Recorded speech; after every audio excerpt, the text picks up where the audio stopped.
A lot of times when you have a boss or a figure above in your life, someone that has some level of control on you, maybe your parents, it's difficult to understand why they do the things that they're doing. And if you're getting in arguments with your parents, you're not understanding who they are, they're constantly yelling at you, you're constantly butting heads, I want you to sit down and listen to this video because it took me a while to get here as a child, as a son, to understand the things that my mom did.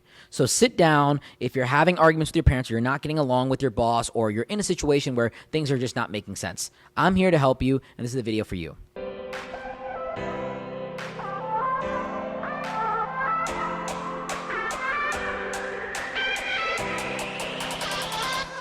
What is up, guys? Sumi here with ThoughtCast, and people always complain to me about their boss, about their job. My parents don't understand me. My mom is doing this. My dad is doing that.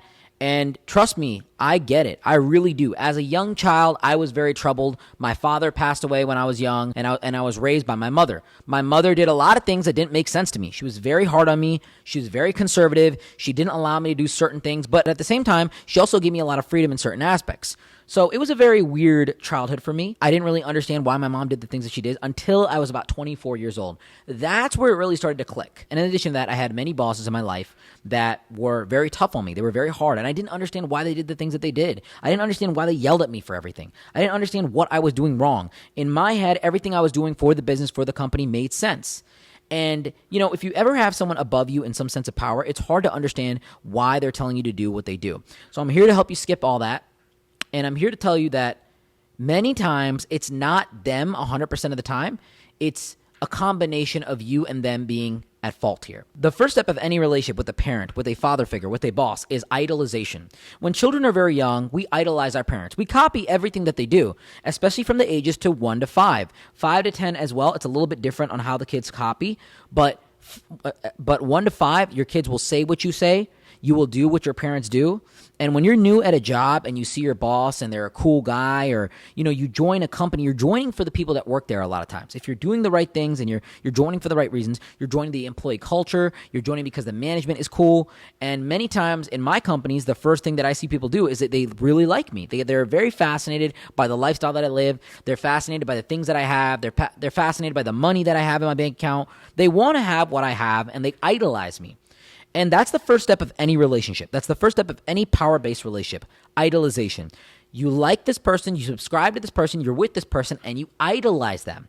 You put them on a pedestal. But then you get a little bit older. And this happens in the early teenage years, typically from 10 to about 18. And, you know, when you're going through your job, probably in the first year, you'll start to get into the second stage, which is demonization. This person is not who you thought they were. They're very mean. They're very harsh. They're not really the type of person that you idolize. Once you get a little bit of proximity to them, everything that glitters in your head is not gold. And, you know, this is where children have a lot of arguments with their parents. They fight with them. They say, why can't I do this? You're always yelling at me. You're so controlling. You don't make sense. You're dumb. You don't understand. And the biggest thing they say, obviously, the last thing I said there was, you don't understand. You don't understand me. You don't get me. And so on and so forth. It's the same thing with employers and bosses. Like when I was trying to grow in my company, I was trying to do things that made more sense for me. I was trying to work in different places.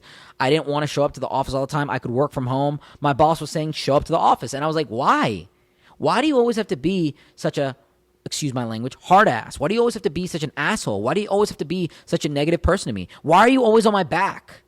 I would always have these thoughts to myself. And I butted heads with my boss a lot of times, and he was very hard on me. I'm telling you, my boss was very different. There would be arguments that we would have. There would be moments where he would scream at me, and I didn't want to talk to him for a week. I was so upset with him. I was so angry with him. And it was really hard for me to understand. But when you start to grow in life and you start to get into management and you start to become an adult and you start to pay for things and have more responsibility as a child, you start to really go through life and try to get your own apartment and then pay for your apartment and then pay for your car payment and then pay for your insurance and then you have to pay for this and that. Really, the money is the big thing. And when you get in a job and you deal with other people that are working for you and you're managing people now, you start to understand why your parents were so strict about things, why your boss was telling you the things that they did. It's only when people get into management in my companies that they start to understand who I am and they start to be a little bit more empathetic and sympathetic to the things that I say. It's only when I was 22 to 24 that I started to understand my mom and why she didn't spend money like this, why she didn't want me to go here and there, why she didn't want me to engage in these activities. I started to understand a lot more. And that's the third stage. It's called humanization. So first we have idolization. Second, we have demonization. The third, we have humanization, where we start to understand that this person is a human. While I was growing up, my mom was watching me grow up, but I was also watching her grow up. I was also watching her do something that she's never done before. She's never parented a 16-year-old kid. She's never parented a 21-year-old man. She's never done that before. And she does not know what's correct and she does not know what's wrong. So we become a little bit more empathetic and sympathetic to parents as they go through this, because we start to realize that, oh my God, I'm watching my mom do something she's never done before. And that clicked for me about 24 years old. The sooner you get this, the sooner you're going to have a better relationship with your parents, because you're going to realize that they're not perfect and they're human. And it's the same thing with my bosses. When I started getting into management, I started training people and they would start making mistakes and they start having terrible progress and results. I realized that, man, not everyone can have the discipline that I did in the business. And the reasons we have systems and structures is because we need to be good with the general population of people in business. There are people that are very good that may be a little bit restricted by the systems and structure, but they're going to be fine. They're going to be okay. And there's people that are more so not good. The large majority of people are not going to be able to work from home and be disciplined. And they're going to need the systems and structure. We need to report numbers every day for work. We need to do certain phone calls at certain times, which were really repetition, and I didn't understand them. It's because most people need repetition in their life. Most people need structure in their life if they're going to achieve anything great. And your parents will provide you structure, and your boss will also provide you structure. And this is where the last step will come into play. If you humanize your parents, if you understand them, the last step that nobody really gets to in life, very few do, is collaboration. And if you have this with your parents, it's a beautiful thing where you're able to work with your parents. You're able to work with your boss. You're able to understand them and say, hey, look, I understand why you're like this. I understand why you said the things that you said. I understand the way that you yell at me and why you're yelling at me and why you're telling me to do certain things. It's collaboration. You understand and you start to help them in the things that they were doing. My mom always wanted me to become a doctor. Every day she would tell me to become a doctor. Every day she would tell me that this was my goal, this was my lifestyle. And you know why? It's because the medical route is safe. You're guaranteed work. I know so many people that go to school for 10, 15 years and they're guaranteed work after. My mom didn't want me to become an entrepreneur. You know why? It's not because she didn't want to see me make millions of dollars or become very successful. It's because she didn't want to see me struggle. Entrepreneurship is nothing but struggle. It's pain. It's people complaining every single day. Like the phone calls I get aren't, hey, thank you, Sumi. I made 10 grand this week with your company. No, it's I wasn't able to make money, or this person said this, or this happened here, or we have this issue with this contract. Those are the calls I get. It's struggle. It's negativity, especially if you're the CEO. People think that being the boss is sitting up in my little penthouse here and just relaxing. It's not like that.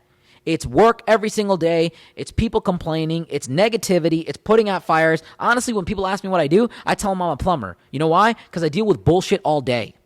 So you've got to understand the last step of this is collaboration. When you really humanize your parents and you start to understand why they did what they did, and you start to realize like, hey, I can help you. Nowadays, I'm not a doctor, but I try to do the best I can. I try to help my mom and I try to work with her on things in her life.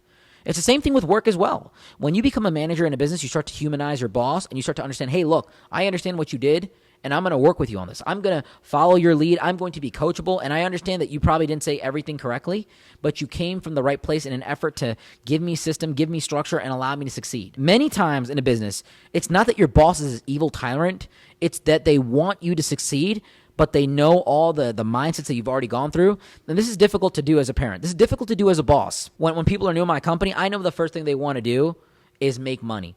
The second thing they do when they want to make money is buy a nice car, buy a nice watch. Then from there, after the watches and the cars, they want to buy a house. They want to ball out and have a nice place. Then from there, it's starting to get in investments. There's a cycle to this. It's not just they want to get into investments and then be smart about their money. They want to spend their money first. They want to get bottle service. They want to get a nice car. The women that I have, they want to buy bags. They want to buy nice jewelry. They want to go on trips. After all that, after they go through that process of exploration is where they get into that stage of investing and really leveraging capital. But if I started out day one with them saying, hey, you need to save your money, you need to not spend it, they wouldn't really care about what I say because they're going to be like, oh, this guy's old and that's why he wants to do these things. But I know from the experiences that I've had that this is what you want to do long term. So the big thing you want to understand in life is that you need to understand that the people that are older than you, are not necessarily wrong. And even if they are wrong, their wrongness is rooted in more experience. Their wrongness is rooted in an idea where they want you to become better. Start to look at their lifestyle and understand the things that they do. One of the biggest things I do is I look at parents, I look at bosses, I look at people that are older than me, and I'm like, what do they do to make themselves happy? They've been on this earth for 50, 60 years. What are they doing to make themselves happy? And I emulate them. You know, I don't see 60-year-olds popping bottles in the club. I don't see 60-year-olds engaging in toxic relationships or hitting a lot of vapes. I don't see 60-year-olds trying to engage in dangerous activities or mosh pits. Maybe they can't physically handle it, but at the same time, it's just not good for them. It's just not fun. When we're young, we engage a lot of danger because we're constantly looking for stimulation. But as you get older in life, you want peace. If you're someone that's very busy and you're doing a lot of things in your life, you want a partnership that creates peace. You want a lifestyle that creates peace. You want mindsets that create peace. And you start to get more into calmness and meditation and relaxation. So nowadays, the big thing I look for in life is peace. Peace with my mother, peace with my relatives, peace with my family, peace with my employers in a sense, peace with the companies that I do business with. It's all about peace. The last step of collaboration is a big jump in your maturity level. If you can work with your parents, if you can help them out in their life, and you can understand why they did what they did, you're going to win in life. You're going to live a lot more peaceful and happy life. And at the end of the day, it's going to be a lot more meaningful. So I hope this video was helpful, guys. I hope you learned something from this. I hope that you call your mother. I hope that you call your father. I hope that you call your boss and tell them that you appreciate them. And I want to give a little bit of appreciation to K&D Group for allowing us to use this beautiful penthouse, for sponsoring our podcast and allowing us to really bring this content towards you guys. If you guys are ever in the Cleveland area, definitely check them out. They'll give you a great deal. And if you can't get a hold of them, message me. I'll get you in touch with one of their leasing professionals, and they can really find you some sweet deals here downtown in Cleveland. With that being said, guys, if you ever want to connect with me, all the links to contact me are down below. Until next time, Sumi out.